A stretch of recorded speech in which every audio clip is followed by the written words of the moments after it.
Hello friends, welcome back to our channel Knowledgeshala by Nidhi Jain.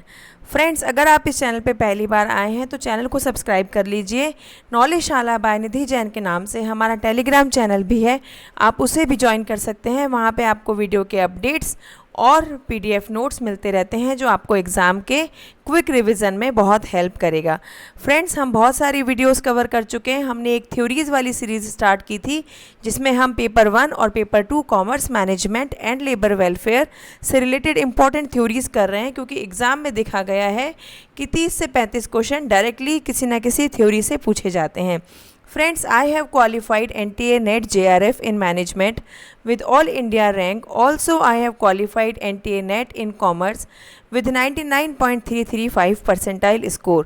तो मुझे बहुत अच्छे से पता है कि इस एग्ज़ाम को किस तरीके से क्लियर किया जा सकता है।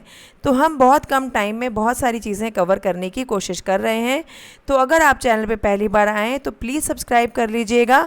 चैनल को शेयर ज़रूर किया कीजिए अपने दोस्तों के साथ जो एक्चुअल में प्रिपरेशन कर रहे हैं।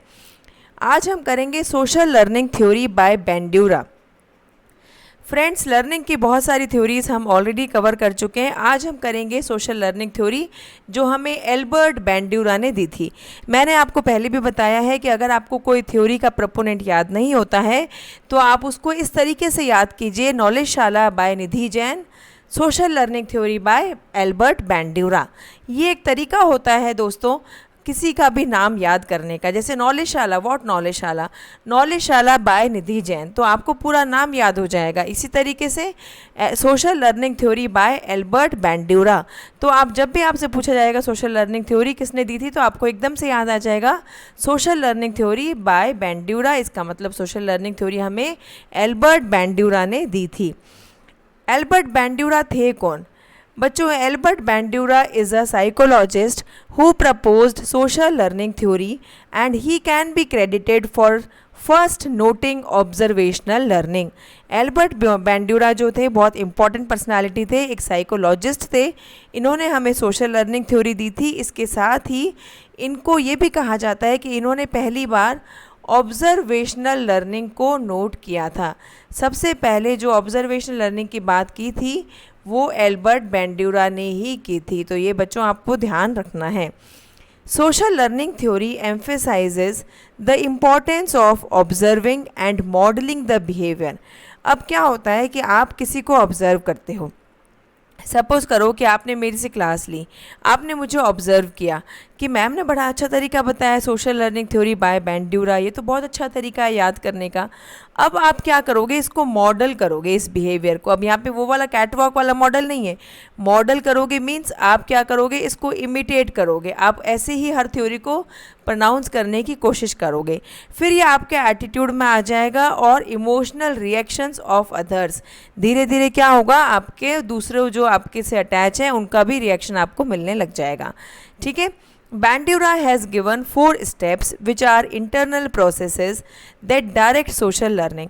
अब सोशल लर्निंग को डायरेक्ट कौन करता है, उसको गाइड कौन करता है, उसको स्टार्ट कौन करता है? तो बैंड्यूरा ने इसके लिए हमें 4 स्टेप्स दिए हैं जो इंटरनल होते हैं और जो गाइड करते हैं सोशल लर्निंग थ्योरी को, जिसकी वजह से बच्चा क्या करता है, ऑब्जर्व करता है, उस बिहेवियर को इमिटेट करता है और धीरे धीरे वो बिहेवियर उसके एटीट्यूड में समा जाता है और दूसरे लोग उसको रिएक्ट करने लग जाते हैं, अटेंशन देने लग जाते हैं। 4 स्टेप्स कौन से दिए थे? सबसे पहला दिया था अटेंशन फेज। अटेंशन फेज में क्या होता है, स्टिमुलाई पर फोकस होता है। स्टिमुलाई क्या होता है, जैसे आपको कोई चीज़ एकदम से दिखी तो आपने अटेंशन गेन किया, उस चीज़ ने आपका अटेंशन गेन किया। जैसे सपोज़ करो कि कहीं पे कोई डांस कर रहा है, ठीक है, तो गाना चल रहा है तो एकदम से गाने की आवाज़ आई, वो स्टिमुलाई था, उसने आपका अटेंशन गेन किया। फिर आता है रिटेंशन फेज। ठीक है, तो अब आप क्या करते हो, इसमें रिहर्स करते हो, एनकोड करते हो। हमने कम्युनिकेशन में भी किया था ना, एनकोडिंग मतलब अपनी लैंग्वेज में। जैसे कोई गाना आप सुनते हो तो अटेंशन मिलता है ना, आप एकदम से उस गाने की तरफ जाते हो, फिर क्या करते हो, आप उस गाने को गुनगुनाने लग जाते हो अपनी लैंग्वेज में। प्रॉपर रिदम में नहीं गाते हो लेकिन आप गाना शुरू कर देते हो, आप रिहर्स करने लग जाते हो, उस गाने को बार बार रिटेन करने लग जाते हो, वो आपके माइंड में चलने लग जाता है। फिर क्या होता है, फिर आता है मोटर रिप्रोडक्शन। मोटर रिप्रोडक्शन हमने फर्स्ट पेपर में टीचिंग वाली वीडियो में भी किया था। क्या आप क्या करते हो, अब प्रैक्टिस करते हो। प्रैक्टिस करते हो, फीडबैक मिलता है आपको, ठीक है। उसके बाद आता है मोटिवेशन फेज, जहाँ पे क्या होता है, आपको रिवॉर्ड मिल जाता है। आपने गाना सुना, फिर आपने गाने को रिहर्स करना शुरू किया, गुनगुनाना शुरू किया, फिर आपने कंटिन्यू उसकी प्रैक्टिस की और धीरे धीरे धीरे धीरे प्रैक्टिस करके आप बहुत बड़े सिंगर बन गए और आपको रिवॉर्ड मिला, आपको म्यूज़िक में फर्स्ट प्राइज़ मिला। तो ये क्या है, अटेंशन, रिटेंशन, रिप्रोडक्शन और मोटिवेशन। ये 4 स्टेप्स हमें किसने दिए थे, एल्बर्ट बैंड्यूरा ने। अटेंशन फेस में क्या होता है, attention to role models that are of high status. अब हमारे कुछ रोल मॉडल्स होते हैं, हम उनको क्या देते हैं, अटेंशन देते हैं, हम उन पर बहुत ध्यान देते हैं, ठीक है। फिर आता है रिटेंशन फेस, फिर हम क्या करते हैं, हम स्टोरेज करते हैं, उनकी हर इन्फॉर्मेशन को ध्यान रखते हैं, रिट्राइवल करते हैं, हमने जो ऑब्ज़र्व किया उसको बार बार हम रिट्रीव करते हैं ना, उसको बार बार अपनी लैंग्वेज में, अपनी चीज़ों में रिपीट करने लग जाते हैं, रिहर्स करते हैं, एनकोड करने लग जाते हैं। फिर आता है रिप्रोडक्शन फेस। रिप्रोडक्शन फेस में क्या होता है, लर्नर जो बच्चा खुद होता है वो खुद कॉपी करने लग जाता है उस ऑब्जर्व्ड बिहेवियर को। किसी को स्पीच देते हुए सुना तो उसने उसको कॉपी करना शुरू कर दिया, रिप्रोडक्शन फेस।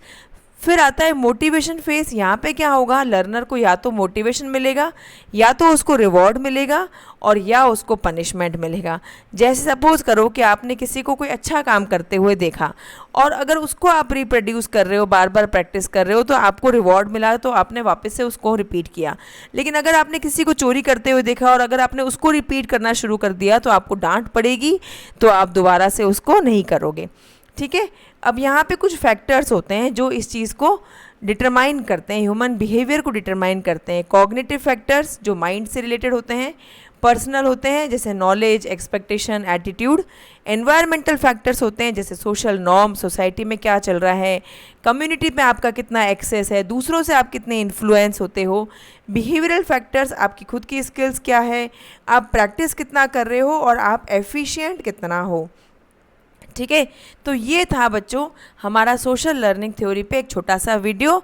अगर आपको वीडियो पसंद आता है तो वीडियो को लाइक करना, चैनल को सब्सक्राइब ज़रूर करना बच्चों, और नॉलेज शाला बाय निधि जैन के नाम से हमारा टेलीग्राम चैनल है, उसे ज्वाइन कर लीजिएगा। अपने फ्रेंड्स, जूनियर, सीनियर्स, कलीग्स सबके साथ चैनल को शेयर ज़रूर कीजिए, क्योंकि अगर आप शेयर करेंगे तो हम आगे से आगे वीडियो बढ़ाते रहेंगे, ठीक है। और पढ़ते रहिए, टेंशन मत लीजिए। एग्ज़ाम की टेंशन लेने से एग्ज़ाम कभी क्लियर नहीं होता। पढ़ते रहो, जितना भी सिलेबस है, जितना ज़्यादा से ज़्यादा हमसे पॉसिबल होगा हम कवर करेंगे। अपना ध्यान रखिएगा। Bye bye, take care.